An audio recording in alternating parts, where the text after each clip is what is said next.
Well, good afternoon, this is Houndog Steve wishing you a very pleasant afternoon, and here we are in the middle of October, and I thought we'd do a quick walk around. If you wonder why I'm moving around like this, it's because the dog has got the leash, and my life has changed since I got this dog, I can tell you. Anyways, we're mid-fall, and there is some fall wrap-up in the garden, some plants still growing of course, so let's take a quick look around and see what's happening. Okie dokie. Here we go. Okay, so there she is. She's grown. Jazz has been here for 3 weeks now. Jazz is short for Jasmine, and this is part of our training track. She is so active and so lively and so intelligent. You just absolutely have to keep them occupied and with new things all the time. So we're hiking on the trail, and well, I've got a little circuit which I'll show you as we go around that we do for walking on the leash and for balance and agility. Anyway, as I say, we've just about got this as far as we can go. We've got the well lines coming out of the ground. I just have to dig up the top of the well in the woodshed, which shouldn't be too difficult, and then I can hook that up for water in the garden. And so the hole has gone. The roofers are getting ready to come in, and my neighbour put up a privacy fence. I can't believe that. He had a whole bunch of landscaping done in the backyard, and as I say, the old fence here, the old chain link fence, was looking pretty rough, and because we both now have dogs, anyway, he decided that he was going to put this fence in, and what a wonderful difference it makes to the property.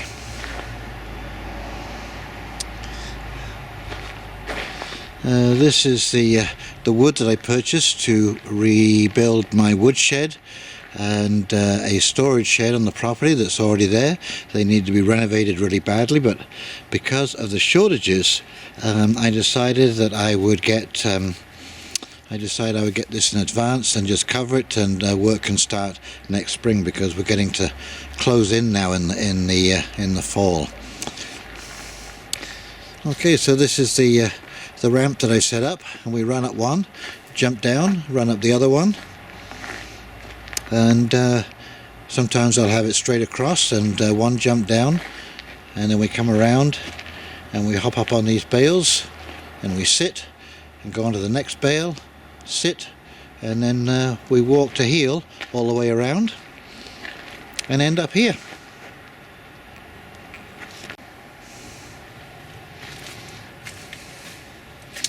Okay, well, I transplanted all of my onions, and these will overwinter, and I'll be able to replant them in the spring. They should have little bulbs on them by then. I put the lower strips on the greenhouse to keep the temperature up, because as you can see I still have tomatoes cooking here and peppers down the end. But the greenhouse served again very well this year, very productive, and you can see the strawberries just love this little spot right here. I think this is their spot now, and look at that, still flowering. But there's quite a few tomatoes on here just ripening off. Anyway, there's no doubt about it, I sure am going to miss just coming in and picking a few tomatoes for supper. As I say, the grapevine did very, very well this year, and we've got a nice thick stem coming out of the ground now. I think I'd go to say this is a fairly well established vine now. It'll be coming into the 3rd year next year, and this one did pretty good. I think this one will come into its own next year.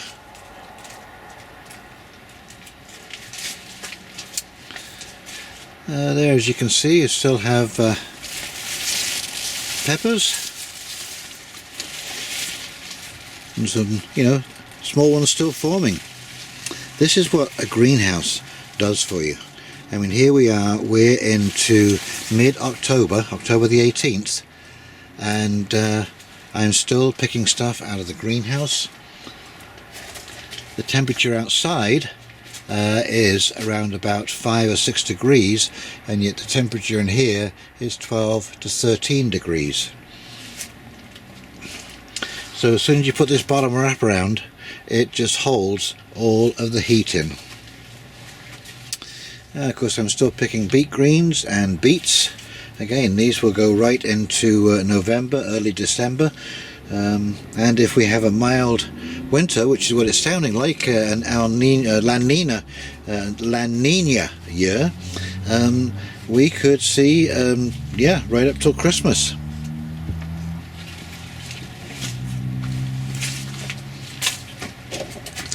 Anyway, it's nice to have found a straw and hay farmer that does these square bales. These are actually exceedingly hard to get a hold of now. So the Theta greys are all in now, and again, that's an experiment. We're going to wait and see what happens with that. I've got 2 full beds of potatoes. There must be, let's say, 50 or 60 pounds of potatoes buried underneath that straw. And this is an idea I saw online on a YouTube video, and I'm going to give it a try, because I'm always, like, as these boards underneath in the hugel culture rot down, I'm always losing my soil depth. As you can see, at one time, you know, that soil was up to the top of those boards, and now that's sunk down a good 6 inches. So this is a soil replacement experiment, but also these will wet down over the winter time, and you can pull these apart and plant into there. And I'm assuming it's going to take 2-3 years for these bales to break down, but that will make quite a lot of good organic matter. And of course the worms will come up from underneath, and they will start breaking down that soil into good organic composted material. Always good to know a square hay and straw bale guy that you can go and pick up bales. Now this isn't horse hay, this is like last year's cut, because I don't need really high quality hay, so I picked this up for $4 a bale, if you can believe that. Pretty good deal. Now I hope to get some clover seeds on Monday, and I'm going to seed all of these beds in clover to hold the soil in place and to replace some of the nitrogen. And as you can see, it doesn't take long for these to weed over. I just weeded these the other day, and boy oh boy, here they are back again. I just weeded through the garlic. This, I don't know if you remember, but they were very small. I decided to leave these, and they've re-sprouted, and these will sit over winter, and they'll divide, and there'll be a good sized bulb next year. Asparagus, of course, have done and ferned out. I can't believe these marigolds, look at them. I'm going to get a ton of seeds off these marigolds.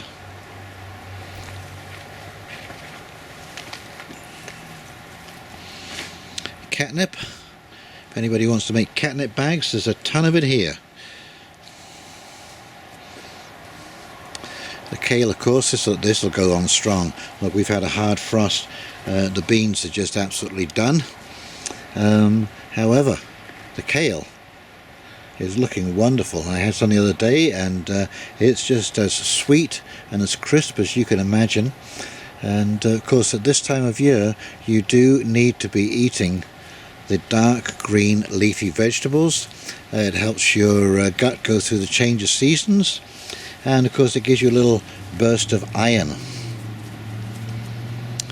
Now this is the last bed of potatoes. I just started digging up. I'll be working my way through these, and again, as long as you can dig into the soil, they'll be fine. So I'm hoping to have a good supply of potatoes right through the winter. Still picking leeks. They're fine, they don't mind a frost. These will keep on growing right into the late fall.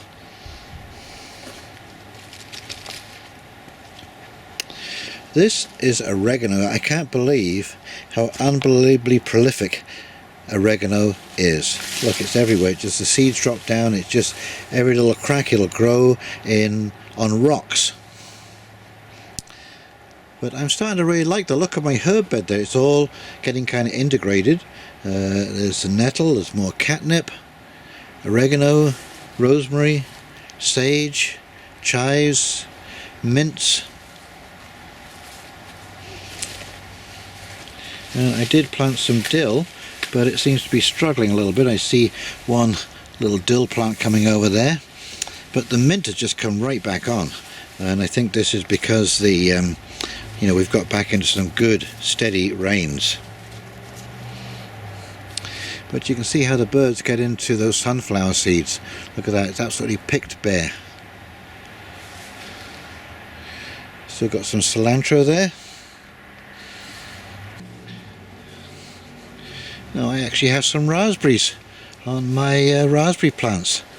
Look, there's a second crop come through. I've already had 2 or 3 raspberries off the plants there. It was a bit of a surprise. I was not expecting that at all.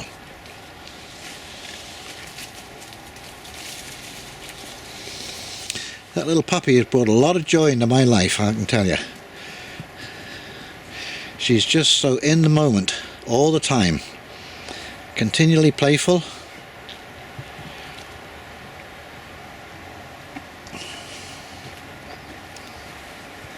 Now that sunflower was a bit of a surprise too.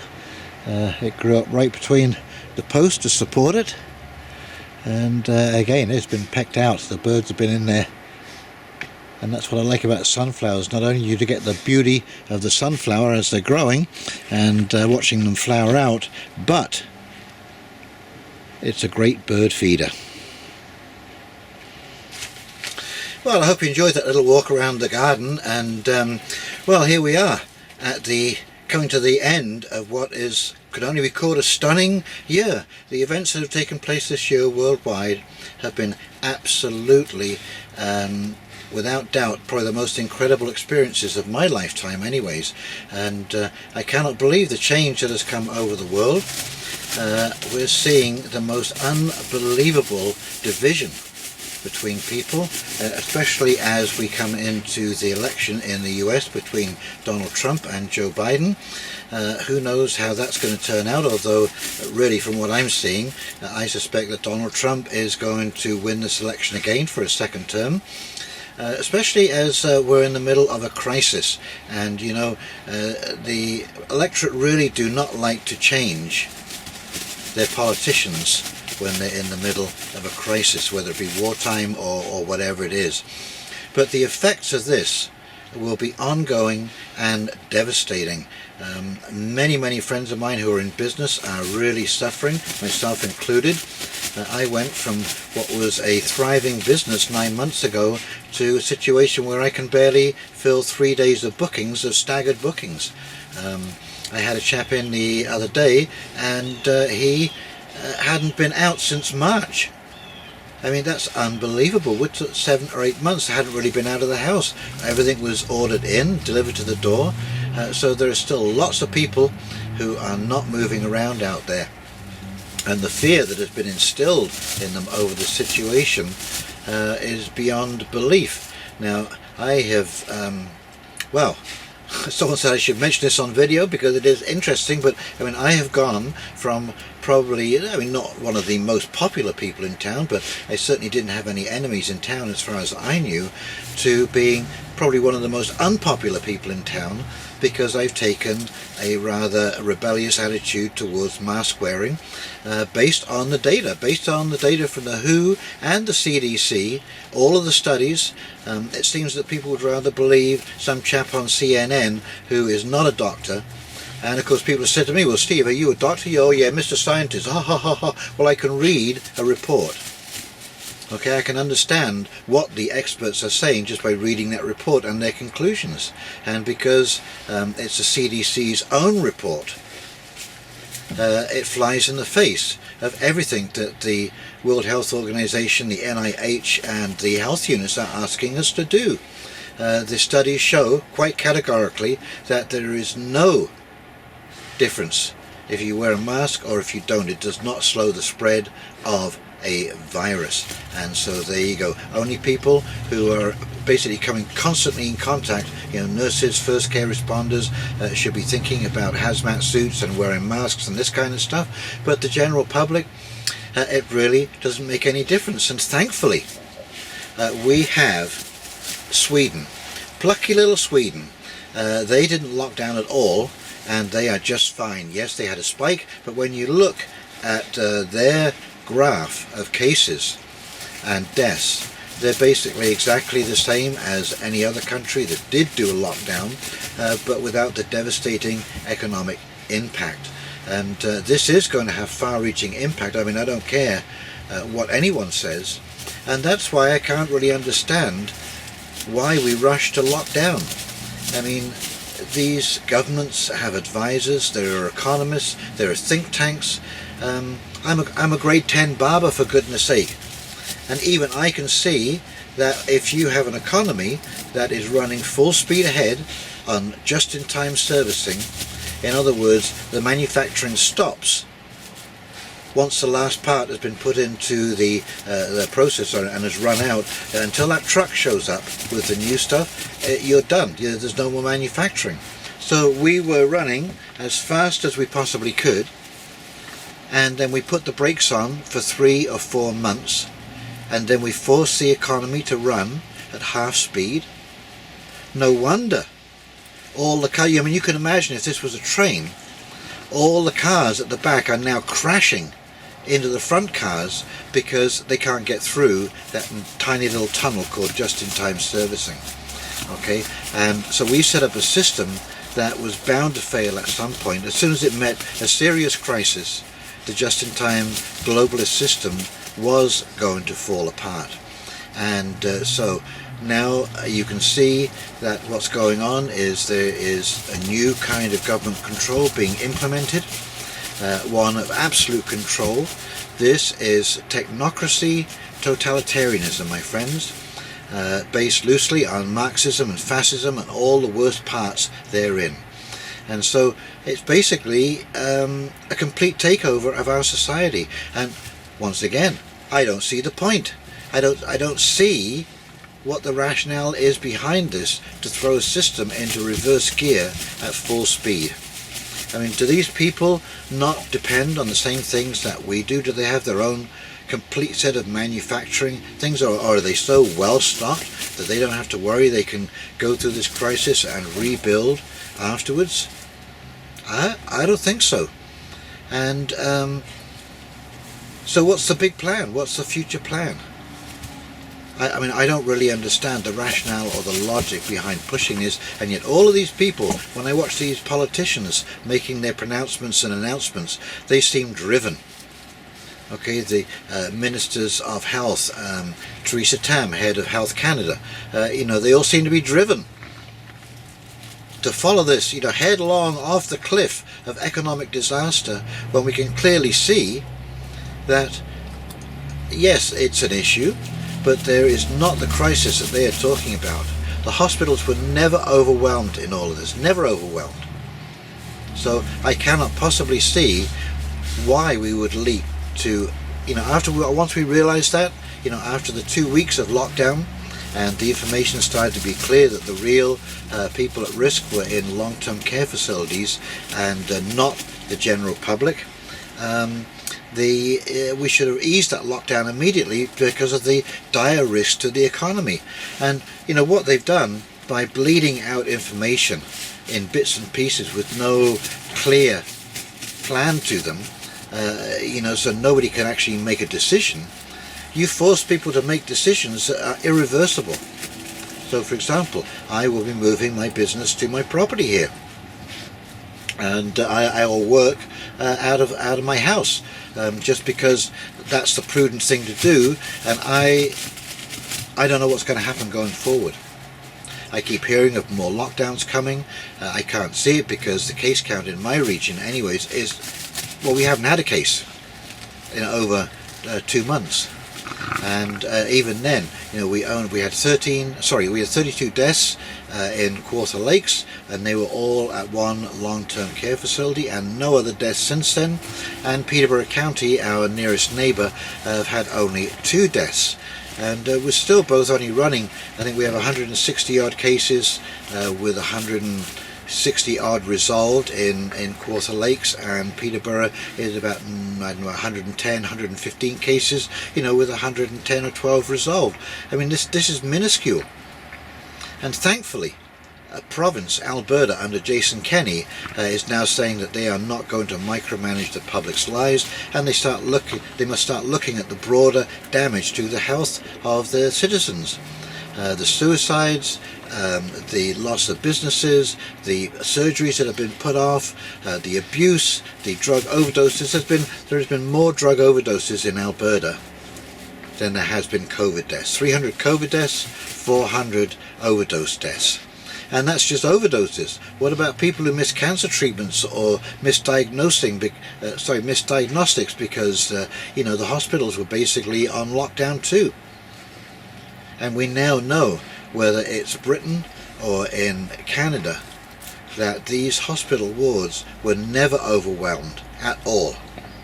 They do the total numbers for Ontario, you know, 10,000 cases in total, but when you divide that between the 155 odd municipalities, that's about 300 or 400 cases per municipality, okay, which is again negligible when you think of all the other things that are going on. And as I say, a lot of the decisions that people have been forced to make with their businesses are irreversible. So we are going to go through some difficult times ahead, my friends, and I would like you to stay calm and be kind. And you know, if you have a health problem, do not wear your mask. They are dangerous. They have been there's now more studies coming out about Legionnaire's disease, dentists reporting mask mouth, where the bacteria is building up in people's mouths and causing bad breath. So, you know, these are all things that are not supposed to happen to the body. That's why there are no blockages in our airways, so that we can breathe easily air and whatever else, of course, goes in with it. And that's what our immune systems are for. We do not need a vaccine to make up for our immune system in a situation like this. Now, I'm not going to get into polio or smallpox. Those are whole different issues. They're what they call passive viruses, and so the vaccine does not change for those diseases. But with the coronavirus that is continually mutating, no. We need to learn to live, and we do live. We have lived for 250,000 years with these kinds of viruses, and guess what? Our population is not contracting, it's expanding, which should give you a pretty good idea that overall we are staying healthier and living longer. Okie dokie, well, that's my little rant for the day, and of course, put a garden in, plan for next year, because there will be food issues, and these food issues will become clear over this winter, because so many countries now have had just disastrous weather. The harvests have been poor and low quality, and there will be food issues, because not only the food that we eat, but the food that is grown to feed cattle, livestock, this kind of stuff that we also eat. So prices will be going up, and you need to think about that going forward. Okay, well, if you enjoyed this video, please like, comment and subscribe below. And in the meantime, this is Houndog Steve signing off, wishing you a very pleasant afternoon and evening, and we'll talk very, very shortly. You take care now. Bye.